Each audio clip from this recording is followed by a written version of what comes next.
that Trump does not know what to do with Sheinbaum. Not just no. He doesn't know what to do with. No, the problem with, I'm like tangled for some reason. I'm all tangled. The problem with her for him is Trump doesn't know what to do with women who are pretty but also smart.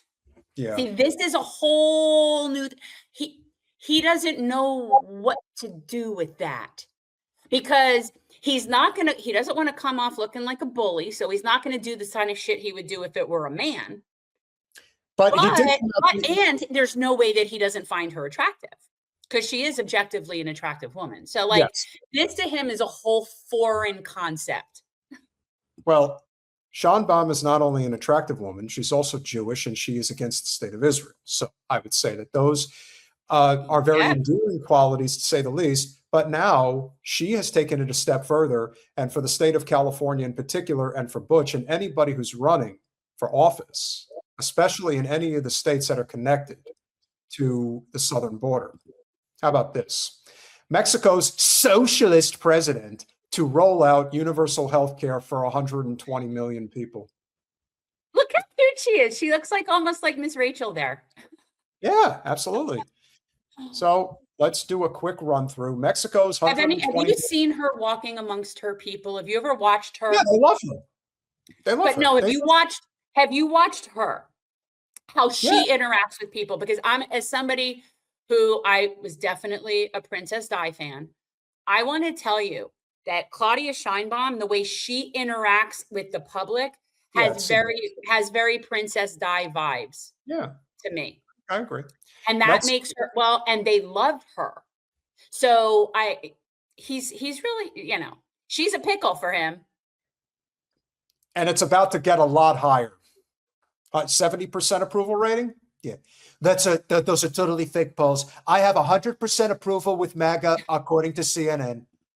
I've seen her walking amongst people, and yes, I know a lot of it is publicity and they stage things, and she's in locations that are, that are suitable, but she's beloved. Yep. She's beloved. And when you have that, it doesn't really matter what other stuff goes on. That's the beauty of that. Mexico's 120 million citizens will begin to enjoy free universal access to health care from next year, following a decree by Socialist President Claudia Sheinbaum. The landmark policy will unify a fragmented and unequal system that has left many unable to receive care at certain hospitals and clinics, forcing them instead to use only what their insurance providers cover. Yes, she was assaulted. In theory, Mexico's sprawling network of public health institutions should provide most people with coverage. But in practice, poor people and those in rural communities often cannot get the medicines or treatment they need without out-of-pocket expenses. Private health insurance, meanwhile, fills the gap, creating a two-tier system. The first phase of the new universal system will begin on April 13th, with citizens age 85 and older eligible to register for the ID needed access. Again, it's like getting a Medicare card. From January of 27, healthcare institutions will start working together to bridge gaps in access to care. Since coming to power in 24, Sheinbaum has sought to undo decades of damage caused by neoliberal policies, building on the work of the previous socialist government. She has pledged to build 1.8 million new homes to tackle a housing shortage while strengthening tenants' rights. Last year, she announced plans to shorten the work week from 48 hours to 40, while increasing the minimum wage by 13%, continuing a policy of regular hikes championed by her predecessor and mentor, Andrés Manuel López Obrador, since 2018.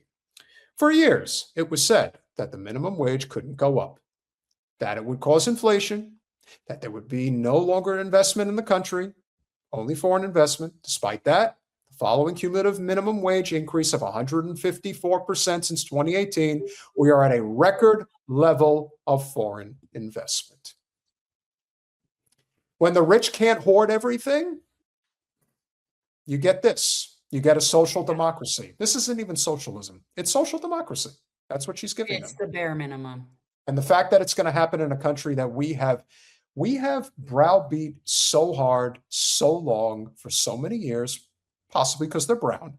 But you know, the one thing we've always noticed about the Mexicanos, they have a wonderful culture. They have great food. They have great architecture. They have great infrastructure.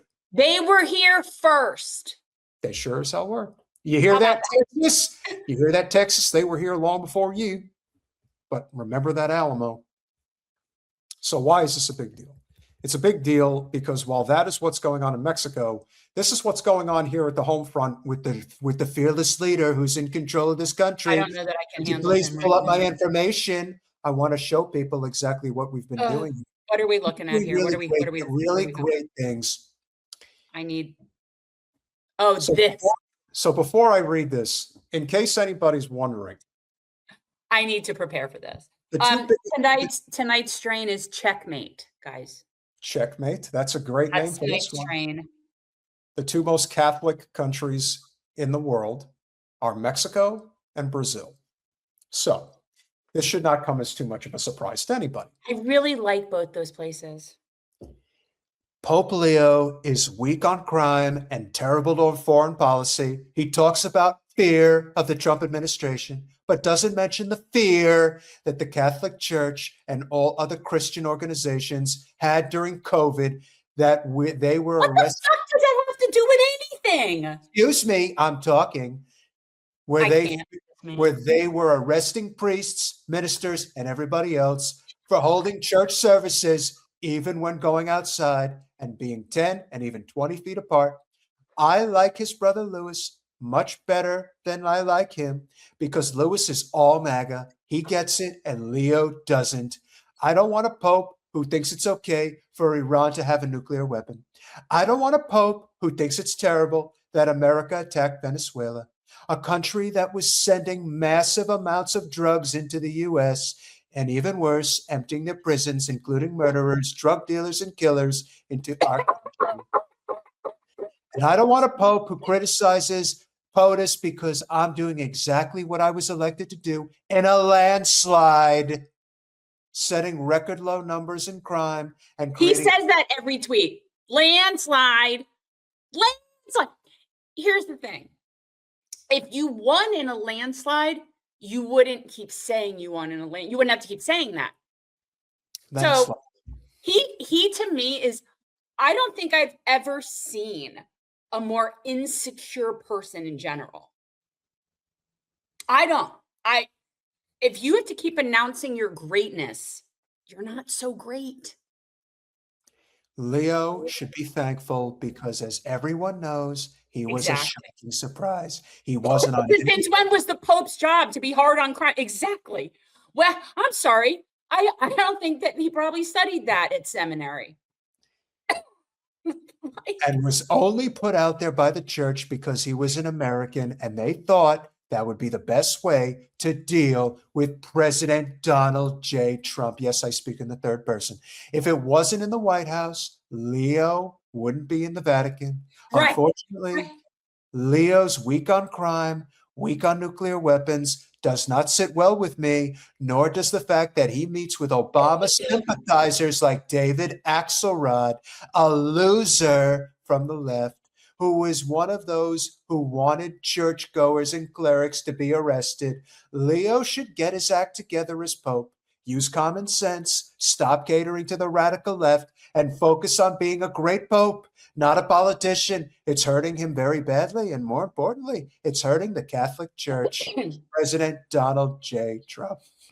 Okay, all right, and most people know this. I'm an atheist. I generally am not about the religion. Colin, I need the photo, please. But I've got to say that where the fuck does he get off calling the Pope Leo? Because let me tell, I'm somebody who I would call professors by their first name sometimes if I knew that they were okay with it, and a lot of people wouldn't do that. But he's calling the Pope Leo. That is so fucking disrespectful. You think that's disrespectful? Oh, this is. And then he tries to backtrack and say that he was supposed to be like a Red Cross worker. Oh, Oh no. That's what he said. He goes, it wasn't about Jesus. It was about being a healer, like a Colin, doctor. get a little closer, please.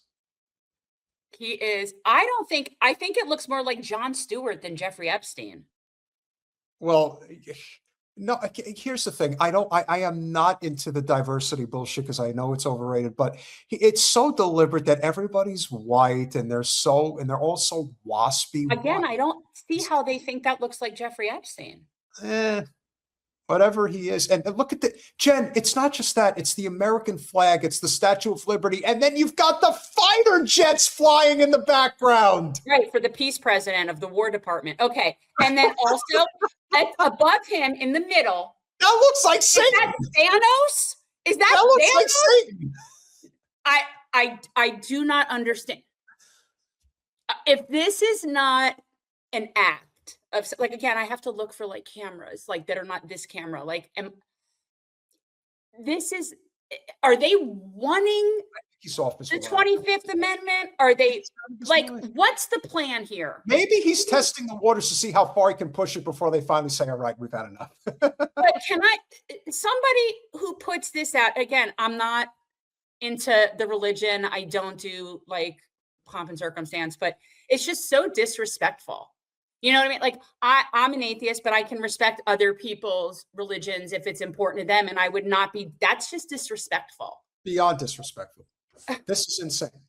This is a level of insanity, which again, the problem with him is that, again, he's such a fucking showman. He just doesn't care because in his mind, it becomes, well, listen, they'll either totally love this or they'll hate it. And I'll say, well, it was just a joke anyway. So what do you care? I don't know. This is true, Mehdi. You would never see a Muslim person would never do that like that. You're 1,000%. Mehdi, you look never different. Mehdi has blue hair now. Interesting. Mehdi, have you become are you a Dem? Are you a Dem now, Mehdi? Are you an ultra lefty now? No. Yeah, I'm so you know what? It's unfair. And I've never been a real blue fan. Like, blue is not, I'm usually like warmer colors. So blue has never been like a color I'm into. So I'm never been a blue person. But I feel like this is so bad for the color blue, right? Like, Mehdi should be able to go get beautiful blue hair. And, blue is the color of the Cookie Monster and of Grover and, Smurfs. And it shouldn't be commandeered by neolids.